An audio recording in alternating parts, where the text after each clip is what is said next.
आज मेरी शादी की पहली रात थी और मेरा दिल ही नहीं कर रहा था कि मैं अपने दुल्हन के पास जाऊं, जो ना जाने कितनी देर से शादी के बाद सज धज कर मेरे कमरे में बैठी मेरा इंतज़ार कर रही थी। मेरी उम्र 26 साल की थी और इस उम्र में हर लड़के की इच्छा होती है कि उसकी शादी हो जाए, और आज मेरी शादी हो चुकी थी। मेरे घर में शादी का बस एक छोटा सा फंक्शन रखा गया था। कुमकुम की लाइट से ही घर को सजाया गया था ताकि यह महसूस हो सके कि इस घर में कोई खुशी का माहौल चल रहा है। यह घर मेरा नहीं था, बल्कि मेरी मुँह बोली मौसी का था। उनके पति का काफ़ी सालों पहले देहांत हो चुका था और मेरी मासी अकेली थी और मैं भी अकेला था।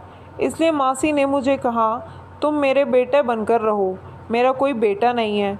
मासी मेरी माँ की सहेली थी और सगी बहनों की तरह दोनों में प्यार था। एक ही मोहल्ले में रहती थी, साथ खेलकर और पढ़कर बड़ी हुई थी, और यह साथ उनका मरते दम तक नहीं छूटा था। मेरी माँ के जाने के बाद भी मेरी माँ की यह सहेली मुझे बहुत प्यार करती थी और मुझे भी वह मेरी सगी मौसी ही लगती थी। उन्होंने कहा, तुम मेरे बेटे बनकर मेरे पास रहो। मेरा कोई बेटा नहीं है। मुझे भी एक घर की ज़रूरत थी और मासी को सहारे की ज़रूरत थी, इसलिए मैं बिना झिझक उनके घर में रहने के लिए आ गया था। मैं पिछले 3 सालों से इस घर में रह रहा था। यहाँ पर मासी और उनकी छोटी बेटी रहती थी। 3 साल पहले मासी की बेटी की उम्र 12 साल की थी और मैं उसे बच्चों की तरह ही समझता था, लेकिन वह 12 साल की बच्ची आज 15 साल की होकर मेरी दुल्हन के रूप में ही मेरे कमरे में बैठी हुई थी। वह कमरा जो मासी ने इस घर में मेरे नाम कर रखा था, और मैं 3 साल से इसी कमरे में रहता था। लेकिन मैंने कभी यह सोचा ही नहीं था कि मेरी शादी मेरी मुँह बोली मासी की बेटी से हो जाएगी। वह अंदर कमरे में बैठी हुई थी और मैं बाहर टीवी हॉल में सोफे पर बैठा हुआ था। मासी शायद सोने के लिए चली गई थी और जो थोड़े बहुत मेहमान थे वह भी घर वापस चले गए थे। लेकिन मैं कश्मकश में था कि कमरे में जाऊं या ना जाऊं। मुझे बहुत बुरा लग रहा था कि मैं एक 15 साल की लड़की के साथ पति पत्नी का रिश्ता कैसे निभाऊंगा। मुझे सोचते हुए भी अजीब लग रहा था कि मैं उस छोटी सी बच्ची के साथ, क्योंकि वह जैसे भी थी अभी बहुत ही कम उम्र थी और छोटी बच्ची ही थी। मैंने बस अपनी मासी के कहने पर यह शादी की थी। हाँ, अगर रागिनी थोड़ी सी बड़ी होती, वह 15 की जगह 18 या 20 साल की होती, तो फिर भी मैं शादी से खुश हो जाता, क्योंकि वह बहुत ही प्यारी लड़की थी और मुझे उससे शादी करने पर कोई भी एतराज़ ना होता। मुझे एतराज़ सिर्फ़ और सिर्फ रागिनी की कम उम्र होने पर था। उससे ज़्यादा मुझे कोई मतलब नहीं था। लेकिन मासी ने कुछ इस तरह से जज्बाती तौर पर ब्लैकमेल किया कि मैं इनकार ना कर सका। मैंने तो मासी से यह कह दिया था कि मैं अभी रागिनी के साथ फेरे ले लेता हूँ, लेकिन विदाई बाद में कर देना। जब वह बड़ी हो जाएगी तब तक मैं अपने दोस्त के पास दुबई चला जाता हूँ और वहाँ कुछ काम धंधा करूँगा, कुछ पैसे भी हो जाएंगे। उसके बाद आप विदाई कर देना, मुझे कोई एतराज़ नहीं होगा। लेकिन मासी कहने लगी, मुझे विदाई भी आज ही करनी है। मुझे विदाई वाली रात ही समझ नहीं आई। असल में तो हम एक ही घर में रहते थे। ऐसा नहीं था कि इस घर से दूसरे घर रागिनी को विदा होकर जाना था। विदाई से पहले मेरा मतलब यही था कि जिस तरह से पति पत्नी एक रिश्ते में बंध जाते हैं, एक दूसरे के होते हैं, वह शुरुआत हम अभी नहीं करेंगे। जब रागिनी बड़ी हो जाएगी तब करेंगे, यानी आज से 4-5 साल के बाद। क्योंकि मैं इतनी छोटी सी लड़की से शादी करने को कानूनी जुर्म समझता था, और यह वाकई कानूनी जुर्म ही था। इसलिए खामोशी से मौसी ने मेरी शादी करवा दी। अगर बात पुलिस तक पहुंच जाती है तो पुलिस हमारे घर आ जाती, क्योंकि इस मामले में कानून भी बहुत सख्त हो चुका है। इस शादी को लेकर मैं काफ़ी हद तक डरा हुआ भी था। मेरा फ्यूचर भी शादी की वजह से ख़राब हो सकता था। अगर किसी ने पुलिस में जाकर या कोर्ट में जाकर चुगली कर दी कि मैंने एक कम उम्र लड़की से शादी की है, तो यकीनन मुझे कोई ना कोई सज़ा तो मिल ही जानी थी। यही सब सोचकर और उदास होकर सोफे पर बैठा हुआ था कि मेरी मौसी के कमरे का दरवाज़ा खुला और वह बाहर आ गई और मेरी तरफ हैरत से देखने लगी और मुझसे कहा, तुम अभी तक अपनी दुल्हन के पास नहीं गए? वह तुम्हारा इंतज़ार कर रही है।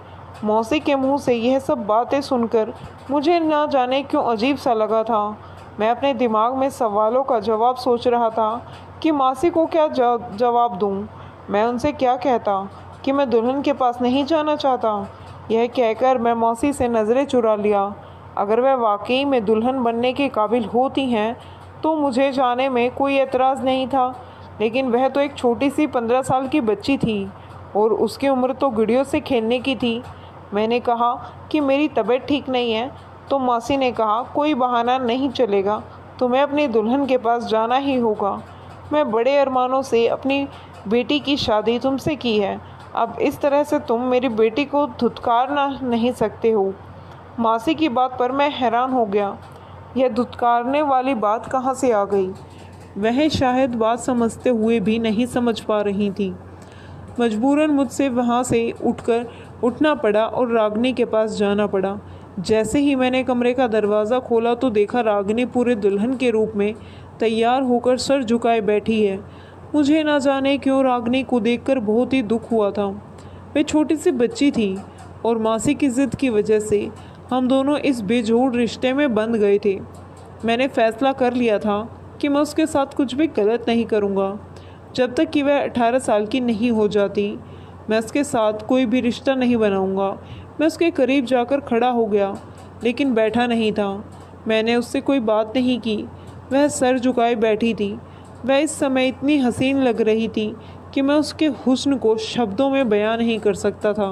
उसकी उम्र 15 साल थी, लेकिन उसका मेकअप कुछ इस तरह से किया गया था कि वह अपनी उम्र से बड़ी लग रही थी। लेकिन मेकअप से क्या होता है? वह तो इतनी बड़ी नहीं थी, ना वह छोटी ही थी, और मैं कैसे उसके साथ कोई रिश्ता बना सकता था? मैंने खामोशी से तकिया उठाया और सामने सोफ़े पर जाकर सोने लगा। तो उसने हैरत से मेरी तरफ देखा। फिर थोड़ी देर बाद बोली, क्या बेड पर ही सो जाएं? सोफ़ा तो बहुत छोटा है और आप तो अच्छे खासे लंबे हैं, आपको सोने में परेशानी होगी। उसकी बात सुनकर मैं हैरान रह गया था कि वह छोटी सी लेकिन बात उसे बड़ों जैसी कर दी थी। मुझे लगा कि वह मेरे करीब आने से घबरा जाएगी, इसीलिए मैं सोफ़े पर सोने का फ़ैसला कर लिया था। लेकिन जब वह खुद कह रही थी कि उसे किसी तरह का कोई भी डर नहीं है, तो फिर मुझे भी आराम की ज़रूरत थी। मैंने तकिया वापस अपनी जगह पर रखा और आंखें बंद करके लेट गया। मेरी आंखें बंद थी, लेकिन मेरा दिमाग जगा हुआ था। मैंने महसूस किया था कि रागिनी अभी तक बैठी हुई है। क्या वह मेरे इंतज़ार में बैठी हुई थी? मैंने आंखें खोलकर उसकी तरफ देखा तो वह मुझे ही देख रही थी। फिर मैंने उससे कहा कि तुम जाकर ये भारी भरकम कपड़े बदल लो, कोई कंफर्टेबल कपड़े पहनकर सो जाओ, मुझे भी नींद आ रही है। लेकिन मुझे पता नहीं क्यों लग रहा था कि वह मेरी बात सुनकर नाराज़ हुई थी। हालांकि मेरी बात सुनकर उसको खुश हो जाना चाहिए था। मेरे हिसाब से तो उसे इस रिश्ते के बारे में जानकारी ही नहीं होगी, इतनी छोटी सी तो थी। फिर थोड़ी देर बाद वह ड्रेसिंग रूम में चली गई। उसने अपने कपड़े बदल लिए और मेरे बराबर लेट गई, तो मैंने उठकर लाइट ऑन कर दी। लेकिन सोते समय मुझे पता नहीं क्यों महसूस हो रहा था कि वह बार बार सरक कर नींद में मेरी तरफ आ रही है। मैं बार बार उसे फिर से उसकी जगह पर आराम से धकेल देता, लेकिन वह फिर से सरक कर मेरे करीब आ जाती। वह शायद नींद में थी, या उसको ज़्यादा नींद में इधर उधर करवट बदलने की आदत थी।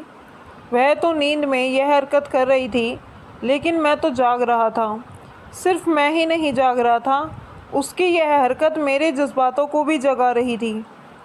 एक बार तो वह मेरे इतने करीब हो गई कि मेरे दिल की धड़कनों में शोर मच गया था। मेरी सांसें तेज हो गई थी।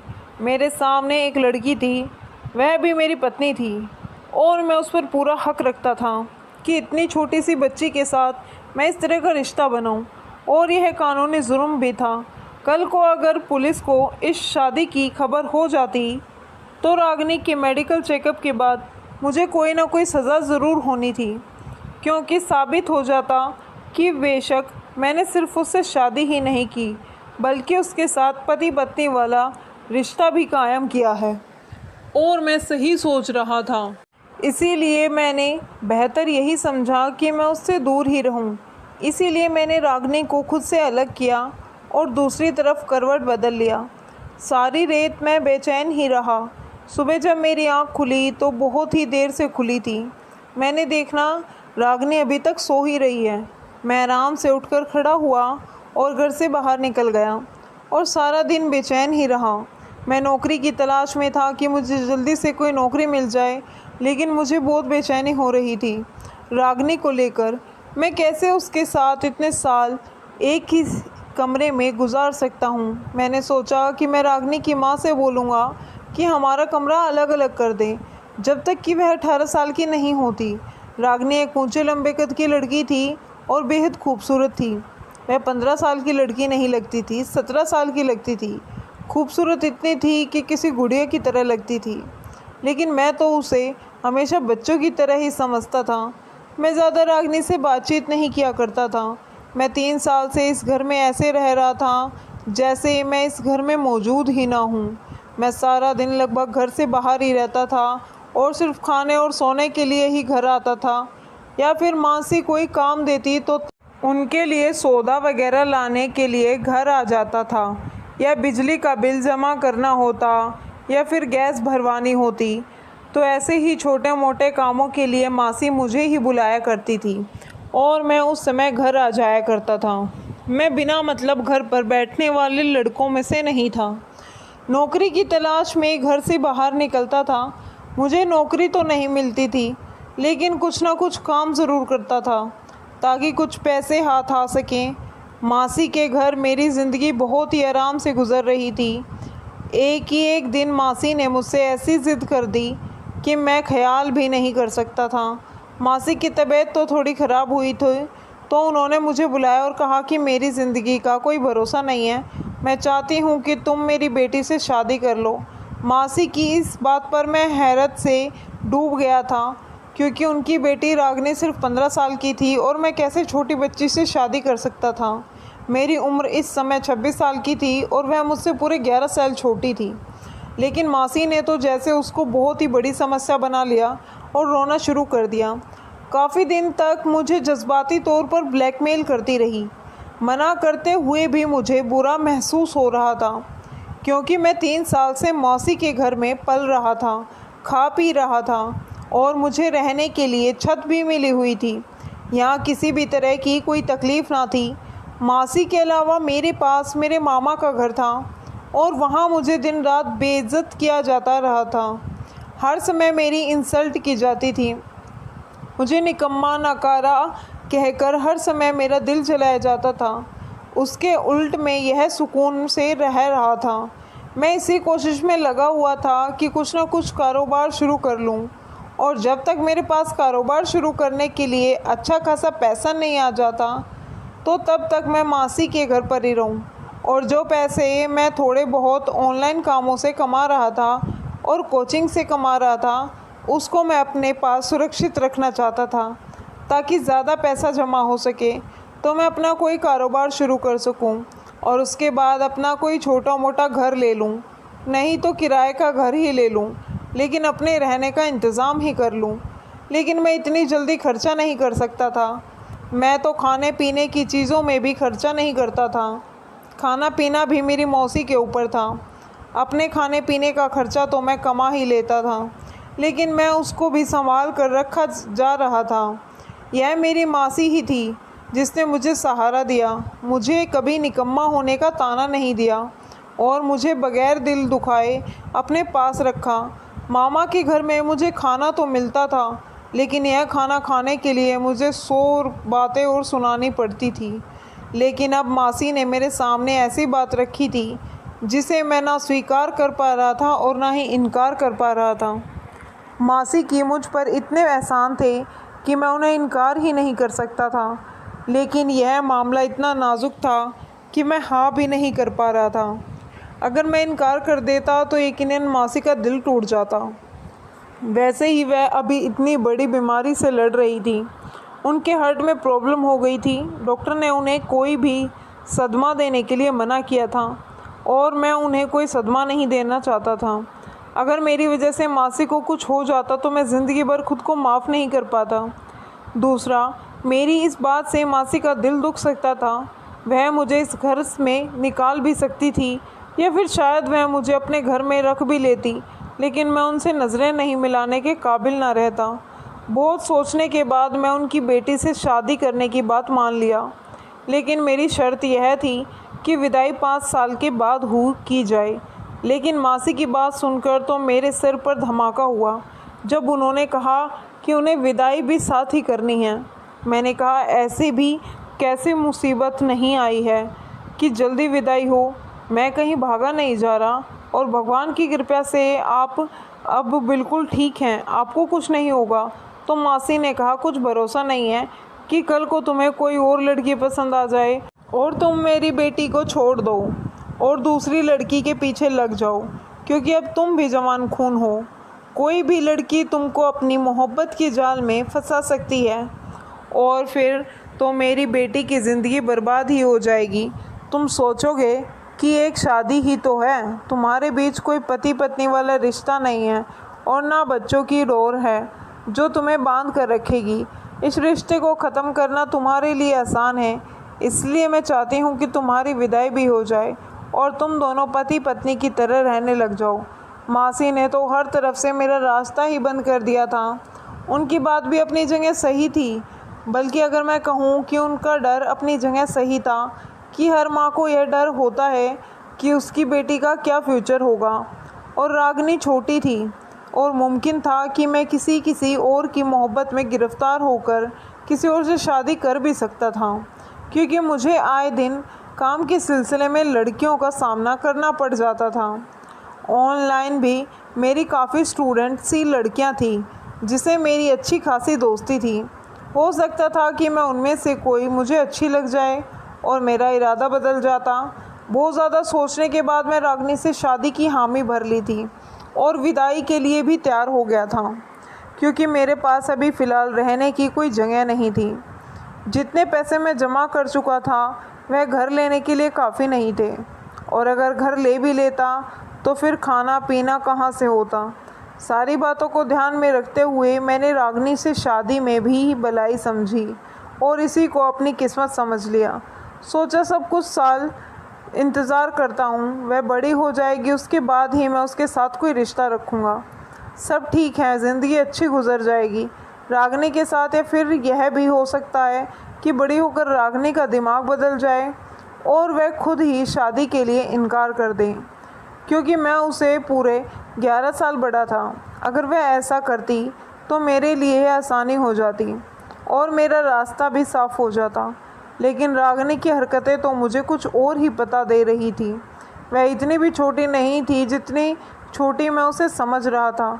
मैंने महसूस किया था कि बहाने बहाने से वह मेरे करीब होने की कोशिश करती है।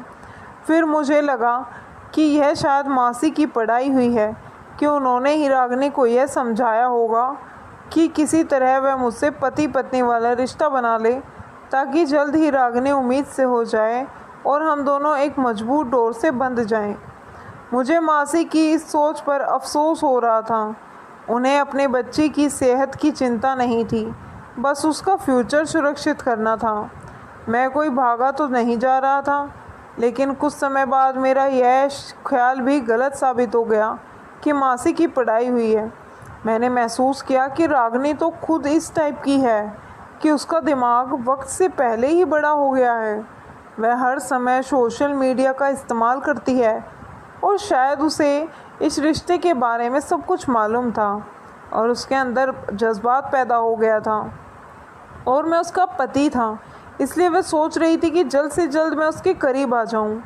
इस उम्र में लड़कियों में हार्मोन्स के बदलाव शुरू हो जाते हैं और उन्हें यह इच्छा बहुत ज़्यादा हो जाती है कि कोई लड़का उनके बहुत करीब हो जाए।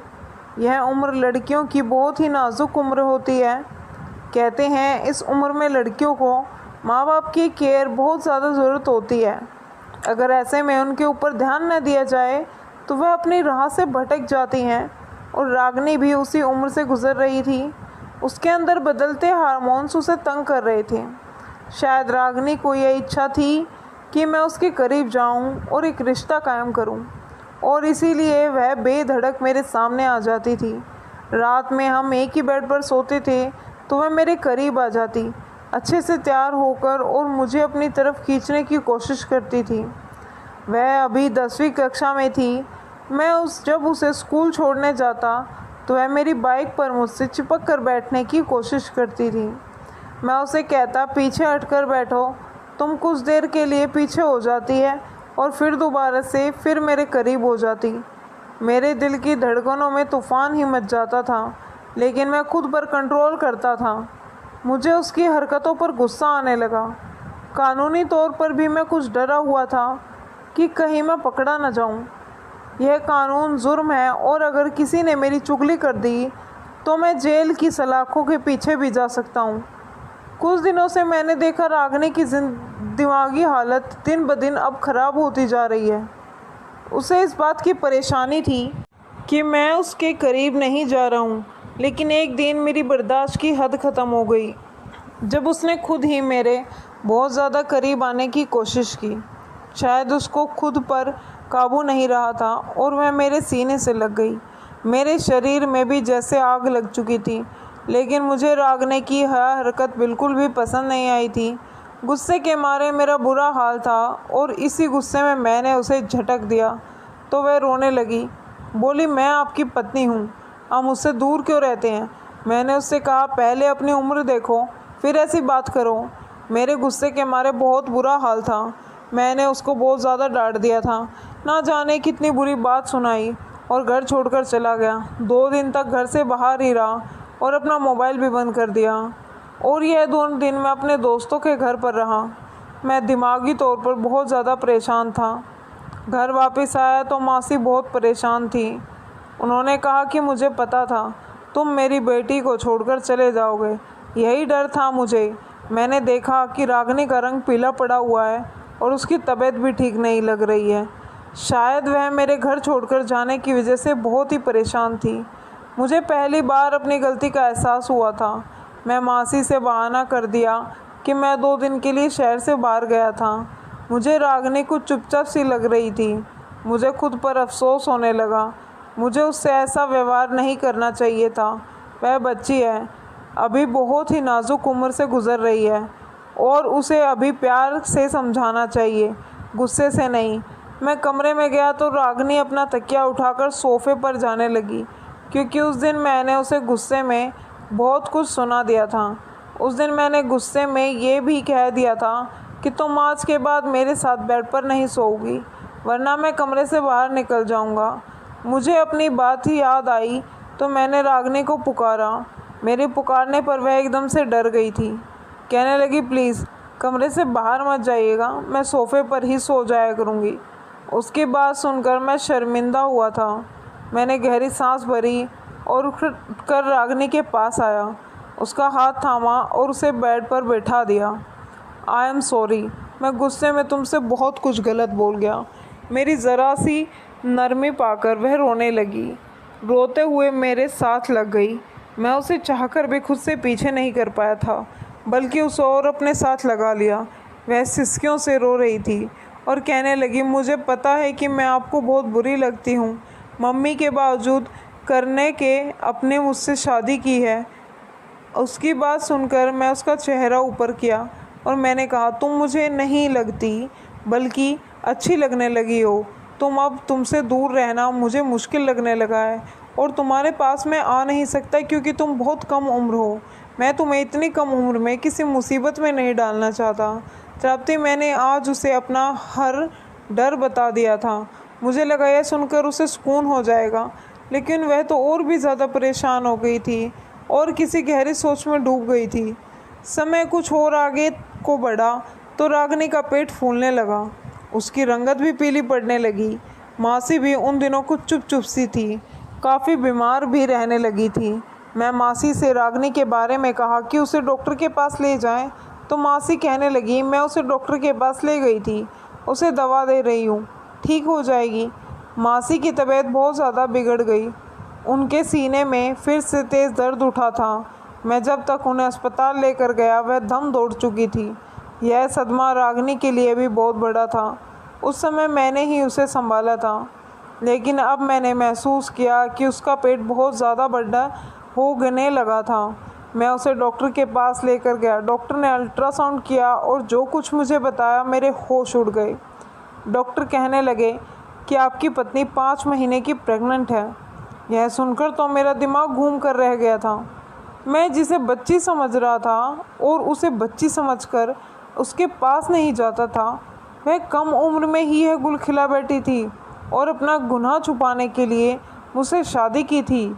मासी की जल्दबाजी अब मुझे समझ आ गई थी। रागिनी का मेरे करीब आना मुझे अब समझ आया था। मेरे अंकल हैरान थी, इतनी सी उम्र में रागिनी यह सब कैसे कर सकती थी। डॉक्टर कहने लगी कि आपकी पत्नी बहुत कम उम्र है, उसका ख्याल रखें वरना डिलीवरी में मुश्किल पैदा हो सकती है। मैं जब घर वापस आया तो रागिनी को कमरे में ले गया, उसे बेड पर ले जाकर पटक दिया। मैंने कहा, मुझे नहीं पता था कि इतनी सी कम उम्र में तुम यह सब कुछ भी कर सकती हो। तुम्हें और मासी को मैं ही मिला था तुम्हारा यह पाप छुपाने के लिए। तभी वह रोने लगी और कहने लगी, मेरा कोई दोस्त नहीं है। मेरे ऑन ड्राइवर ने ज़बरदस्ती मेरे साथ यह कहकर वह सिसक कर रोने लगी। कहने लगी, मम्मी मुझे डॉक्टर के पास ले गई थी, लेकिन डॉक्टर ने अबॉर्शन से मना कर दिया कि मैं अभी कम उम्र हूँ और तकलीफ़ सह नहीं सकती। मैं यह सुनकर सर पकड़कर बैठ गया था। रागिनी कहने लगी, मुझे तलाक मत दीजिएगा, बेशक आप दूसरी शादी कर ले, लेकिन मुझे अकेला मत छोड़िए। मेरा कोई दोष नहीं है। वह मेरे कदमों में बैठी हुई थी, लेकिन मैं उसकी तरफ देख भी नहीं रहा था। उसने और उसकी माँ ने मुझे जो धोखा दिया था वह मुझे सहन नहीं हो रहा था। मैं उसे धक्का देकर कमरे से बाहर निकल आया। हमेशा के लिए मैं काफ़ी दिनों से दुबई जाने की तैयारी कर रहा था। मैं सोच रहा था कि मैं रागिनी को उसकी माँ के पास छोड़कर दुबई चला जाऊंगा। 4-5 साल बाद आऊँगा। तब तक रागिनी लगभग 19-20 साल की हो जाएगी और फिर मैं उसके साथ अपनी शादीशुदा ज़िंदगी की शुरुआत करूँगा। लेकिन आज जो सच मेरे सामने खुल कर आया था, मेरी हस्ती को हिलाकर रख दिया था। दुबई जाने के मेरे सारे पेपर तैयार थे। मैं अगले दिन ही रागिनी को बिना बताए दुबई चला आया। उस समय मेरे दिमाग में बिल्कुल भी नहीं आया था कि वह एक अकेली कम उम्र लड़की है जो कि माँ बनने वाली थी, और अभी तो उसके पास उसकी माँ भी नहीं थी, वह अकेली थी। उसका क्या होता, मैंने बिल्कुल भी नहीं सोचा था। उस समय में मैं बस गुस्से में था और गुस्से में यह फ़ैसला मैंने कर लिया था। मैं उसे छोड़कर दुबई आ गया और काम की तलाश में लग गया। कुछ महीनों बाद मुझे एक अच्छी जगह नौकरी मिल गई थी और मैं अपनी ज़िंदगी में व्यस्त हो गया। मुझे नहीं पता मेरे पीछे से रागिनी का क्या हुआ था, लेकिन जो कुछ मैंने किया था शायद गलत किया था और यह एहसास मुझे चैन नहीं लेने देता था। मैं रातों को उठकर बैठ जाता। रागिनी का ख्याल मुझे परेशान करता था और यूं ही वक्त गुजरता रहा और 2 साल बीत गए। और 2 साल के बाद मैं हिंदुस्तान वापस आया था, क्योंकि मेरे 2 साल का कॉन्ट्रैक्ट था वह ख़त्म हुआ था और मुझे 2 महीने की छुट्टियां मिली हुई थी। सच कहूँ, मैं तो सिर्फ रागिनी की खातिर हिंदुस्तान आया था, वरना हिंदुस्तान में मेरा था ही कौन। मेरा दिल इन 2 सालों में बहुत ही बेचैन रहा था और मेरा जो 2 साल का अपॉइंटमेंट था उसके ख़त्म होते ही मैं सीधा हिंदुस्तान आया था। मैं एक बार अपनी आंखों से देख लेना चाहता था कि रागिनी ठीक है या नहीं, उसके बाद मैं निश्चित हो जाता। लेकिन घर आकर जो मैंने देखा, मेरी आंखें फटी की फटी रह गई थी। क्या वह वाकई रागिनी थी? एकदम हड्डियों का ढांचा। वह सामने सोफे पर पड़ी हुई थी, चेहरा ऐसे जैसे किसी ने पीला रंग लगा दिया हो। हाथ पैर सूख कर लकड़ी के समान हो गए थे। मैं तड़प कर उसके पास पहुंचा था। उसने आंखें खोलकर मुश्किल से मुझे देखा था। मुझे देखकर शायद उसे विश्वास नहीं आया था। उसने मुझे छूकर एहसास किया। मैंने कहा, रागिनी, हाँ मैं ही हूँ। और फिर उसकी आंखों से आंसू बह चले थे। वह रोने लगी और बोली, तुम्हारे जाने के बाद मैं बहुत तकलीफ़ सही है। पता नहीं भगवान ने अब तक मुझे ज़िंदा क्यों रखा है, वरना शायद मैं मर तो उसी दिन जाती जब मैंने एक मरे हुए बच्चे को जन्म दिया था। वह तकलीफ़ याद करती हूँ तो अब भी सहम जाती हूँ। उस समय मुझे तसल्ली देने वाला कोई भी नहीं अपना नहीं था। वह अपनी आप बीती सुना रही थी और मैं बस उसे सुना जा रहा था। मेरा दिल उसकी हालत पर खून के आंसू रो रहा था। उसकी हालत का जिम्मेदार सिर्फ़ और सिर्फ मैं था। वह कहने लगी, तुम्हारे जाने के बाद मेरा कोई नहीं था। पापा की जो पेंशन आती थी उससे मैं अपना खर्चा चला रही थी, लेकिन ज़िंदगी जीने की कोई उमंग ही नहीं बची थी। बस मर जाने की दुआएं मांगा करती थी।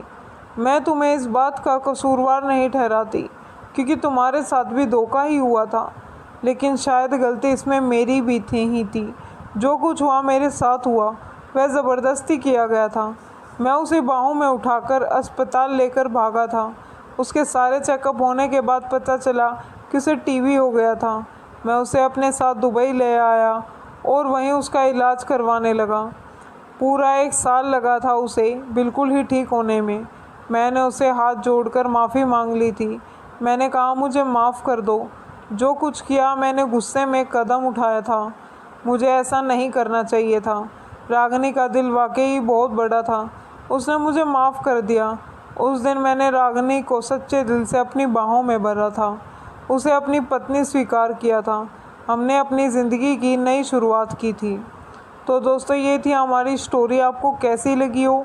हमारी वीडियो को लाइक करें, कमेंट बॉक्स में बताएं और हमारे चैनल को भी सब्सक्राइब करें। मिलते हैं कल आपसे एक नई कहानी में।